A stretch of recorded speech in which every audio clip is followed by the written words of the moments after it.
ಇದು ಭಾಳ ಪುರಾತನ ಕಾಲದಿಂದಲೂ ನಡ್ಕೊಂಡು ಬಂದವರಿಂದ ರೀತಿದು. ಒಂದು 2 ದಿನ ನಾವು ಹಸಿದು ದೇವಸ್ಥಾನದಲ್ಲಿ ಅಲ್ಲೇ ಉಳ್ಕೊಂಡು ದೇವ್ರನ್ನ ಪೂಜೆ ಮಾಡ್ಕೊಂಡು ಒಂದು 2 ಕುಟುಂಬಕ್ಕೆ ಸೀಮಿತವಾದ 2 ಕುಟುಂಬಕ್ಕೊಂದು ಸೀಮಿತವಾದ ಒಂದು ಪರವಾಗಿ ಒಂದು ಆಚರಣೆ ಆಗಿರ್ತದೆ. ಮತ್ತು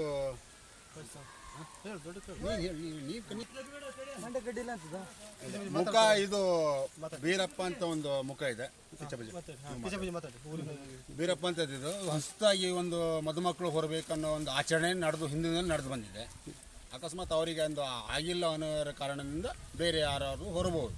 ಊರಿನ ಒಂದು ಪ್ರಮುಖರು ಯಾರು ಊರಿನ ಬಗ್ಗೆ ಮಾತಾಡ್ತಾರೆ. ಕರ್ನಾಟಕ ಜನತೆಗೆ ಹಾಗೂ ಜನತೆಗೆ ಔರ್ಗುಪ್ಪ ಶ್ರೀ ವೀರಭದ್ರೇಶ್ವರ ಗ್ರಾಮಾಭಿವೃದ್ಧಿ ಸಮಿತಿ ಔರ್ಗುಪ್ಪ ಇವರಿಂದ ಧನ್ಯವಾದಗಳು. ನಮ್ಮೂರಲ್ಲಿ ಪ್ರತಿ ವರ್ಷ ಆದ್ರಮಳೆ ಹಬ್ಬ ಬಹಳ ವಿಜೃಂಭಣೆಯಿಂದ ನಡೀತಾ ಇದೆ. ಅದರ ಶಾಸ್ತ್ರ ಸಂಪ್ರದಾಯಗಳು ಪುರಾತನ ನಮ್ಮ ಬ್ರಿಟಿಷರ ಕಾಲದಿಂದನೂ ನಡೆದುಕೊಂಡು ಬಂದಂಥ ಪದ್ಧತಿ. ಮೊದಲಿಗೆ ನಮ್ಮೂರಲ್ಲಿ ಪ್ರತಿಯೊಂದು ಗ್ರಾಮದ ದೇವರಿಗೂ ಹಣುಕಾಯಿ ಪೂಜೆಗಳು ನಡೀತದೆ. ನಮ್ಮೂರಿನ ಗ್ರಾಮ ದೇವರಾದ ಶ್ರೀ ವೀರಭದ್ರ ದೇವರ ಆಶೀರ್ವಾದದಿಂದ ಎಲ್ಲ ಕಾರ್ಯಕ್ರಮ ನಡೀತಾ ಇದೆ. ಆದ್ರಮಳೆ ಹಬ್ಬದ ವಿಶೇಷತೆಯನ್ನು ನಾನು ಔರ್ಗುಪ್ಪ ಗ್ರಾಮ ಸಮಿತಿಯ ಪರವಾಗಿ ಮಾತಾಡ್ತಾ ಇದ್ದೀನಿ. ಹಬ್ಬದ ದಿವಸ ಊರಿನ ಎಲ್ಲ ಗ್ರಾಮದ ಗಡಿ ದೇವತೆಗಳಿಗೆ ಪೂಜೆ ಪುರಸ್ಕಾರಗಳು ನಡೀತಾ ಇದೆ, ಹಣುಕಾಯಿಗಳು ನಡೀತಾ ಇದೆ. ಭಾನುವಾರ ಹಬ್ಬ ಆಗುತ್ತೆ. ಸೋಮವಾರ ಬಿಂಗಿ ಕಾರ್ಯಕ್ರಮ ನಡೆಯುತ್ತೆ. ಬಿಂಗಿ ದಿವಸ ನಮ್ಮೂರಿನ ದೇವರುಗಳನ್ನು ದೇವಸ್ಥಾನದಲ್ಲಿ ಕೆಲವೊಂದು ಮುಖಗಳನ್ನು ನಮ್ಮೂರಿನ ಶ್ರೇಷ್ಠ ದೇವರಾದ ಬೀರ್ಲು, ಹಿರೇಮುಖ, ಕುಗ್ಗಿ ಹಾಗೂ ಹಸಿರು ಮುಖ, ಕಿರೆಮುಖ, ಹುಲಿ ಹಾಗೂ ಕುದುರೆ ಹಾಗೂ ಕತ್ತಿ ಇವು ನಮ್ಮ ಶ್ರೇಷ್ಠ ದೇವರು. ಹಿರೇಮುಖ ನಮ್ಮೂರಿನ ಹಿರೇಮುಖದ ಪ್ರಾಮುಖ್ಯತೆ ಹೇಳ್ತೀನಿ. ಹಿರೇಮುಖಕ್ಕೆ ವಿಶಿಷ್ಟ ಪೂಜೆ, ಆ ದೇವರಿಗೆ ಪೂಜೆಗಳು ಆದ್ಯತೆ ಜಾಸ್ತಿ. ಬೀರ್ಲು ಬಿಂಗಿಗೆ ಆದ್ಯತೆ. ಬಿಂಗಿಯ ಪ್ರಥಮ ದೇವರು ಬೀರ್ಲು. ಬೀರ್ಲು ಹಿಂದೆ ಹಿರೇಮುಖ, ಕಿರೆಮುಖ ಹಾಗೂ ಕುಗ್ಗಿ ಹಾಗೂ ಹಸಿರು ಮುಖ, ಕುದುರೆ ಹಾಗೂ ಹುಲಿ, ಸಿಂಹ ಇವು ಪ್ರಾಮುಖ್ಯತೆ. ಅಲ್ಲ, ಅವೆಲ್ಲ ಏನಂತ? ಹಿರೇಮುಖ ಅಂದ್ರೆ ಏನು?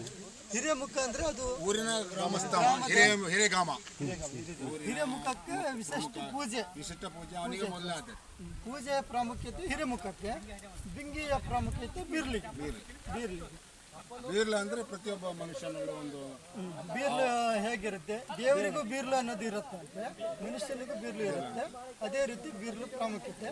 ಹುಲಿ ಹಿಂದೆ ಅದಕ್ಕೂ ಅಷ್ಟೇ, ಎಲ್ಲ ದೇವರನ್ನು ಕಾಪಾಡೋದು ಹುಲಿ ಲಾಸ್ಟ್ ಇರುತ್ತೆ, ಅದು ಎಲ್ಲ ಕಾಪಾಡೋದು, ಅದಕ್ಕೂ ಅಷ್ಟೇ ಪ್ರಾಮುಖ್ಯತೆ. ಬಿಂಗಿ ದಿವಸ ಪ್ರಥಮ ಬಾರಿಗೆ ಬೆಳಿಗ್ಗೆ ದೇವಸ್ಥಾನದ ಮುಖಗಳು ಹೊರಟು ನಮ್ಮೂರಿನ ಕೆರೆಯಲ್ಲಿ ಸ್ನಾನ ಮಾಡಿ ಸಿಡಿಬನದಲ್ಲಿ ವಿಶ್ರಾಂತಿ ಪಡೆದು ಶ್ರೀ ಮಾರಿಕಾಂಬಾ ದೇವಿಯ ಸನ್ನಿಧಿಗೆ ಹೋಗಿ ನಂತರ ಬಂದು ಕೊಂಡ ಹಾಯ್ತೇವೆ. ಇದು ನಮ್ಮ ಕರ್ನಾಟಕದಲ್ಲೇ ಒಂದು ವಿಶೇಷ ಔರ್ಗುಪ್ಪದಲ್ಲಿ ನಡೆಯುವುದಂತ ಹೇಳಿ ನಮಗೆ ಅನಿಸಿಕೆ. ಈ ರೀತಿ ಯಾವುದೋ ಹಬ್ಬ ನಡೀತಾ ಇಲ್ಲ ಅನ್ನೋದು ನಮಗೆ ಜಿಲ್ಲೆ. ಒಂದು ನಮ್ಮೂರಿಗೆ ಇಲ್ಲ ಇತ್ತು. ಅದು ನಮ್ಮೂರಿಗೆ ಹೆಂಗೆ ಬಂತು ಅಂದ್ರೆ ಕಾರಣ ಹೇಳ್ತೀನಿ ನಾನು. ಅದು ಏನಂದರೆ ಇಲ್ಲಿ ನಮ್ಮಲ್ಲೇ ಹೆಣ್ಮಗಳನ್ನ ಅಲ್ಲಿ ಕುಗ್ಗಿ ಕೊಟ್ಟಿರು. ನಮ್ಮಲ್ಲಿ ಹಬ್ಬ ಅಲ್ಲಿ ಹಬ್ಬ ಒಂದೇ ಸಾಗಿತ್ತು. ಅಲ್ಲಿ ಹಬ್ಬ ಮಾಡಿದ್ರು. ಅವರು ದೇವ್ರ ಹೊತ್ಕೊಂಡು ಕೊಟ್ಟರು. ನಮ್ಮೂರು ಅಳಿಯ ಅಲ್ಲ, ಮಗಳು ಕೊಟ್ಟ ಅಳಿಯ ದೇವ್ರ ಹೊತ್ತು ಏನಾಯ್ತು, ಮಳೆ ಅಂದ್ರೆ ಸಿಕ್ಕಾಪಟ್ಟೆ. ಈ ಥರ ಮಳೆನೇ ಇಲ್ಲಿಗೆ ಬರಲೇಬೇಕಾಯ್ತವ. ಅಲ್ಲಿ ನೆರೆ ಗಿರೆ ಪ್ರತಿಯೊಂದು ಹೊಳೆ ಹಾಕಿ ಇಲ್ಲಿಗೆ ಬಂದು ಇಲ್ಲೇ ಕೊಂಡ ಹಾಕ. ಅವತ್ತಿಂದ ನಮ್ಮೂರಿಗೆ ಆ ದೇವ್ರು ಇಲ್ಲಿ ಬಂದು ಸೃಷ್ಟಿ ಆಯ್ತು. ಕುಗ್ಗಿ ಬೋತ ಅಂದರೆ ಕುಗ್ಬೆ ಬುತ್ತಪ್ಪ ಇಲ್ಲಿ ನಮ್ಮೂರಿಗೆ ಬಂದು ನಮ್ಮೂರಿಗೆ ದೇವರು ಸೃಷ್ಟಿ ಆದ.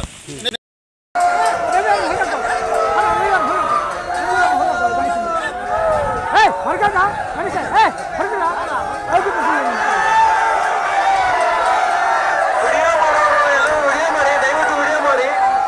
ತಪ್ಪ ಆಕಾರ ಚೆನ್ನಾಗಿರಬೇಕು.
ಬರ್ರಿ ಅಲ್ಲಿ ಯಾರೋ ಬಿದ್ದಾಗಿದ್ದಾರೆ.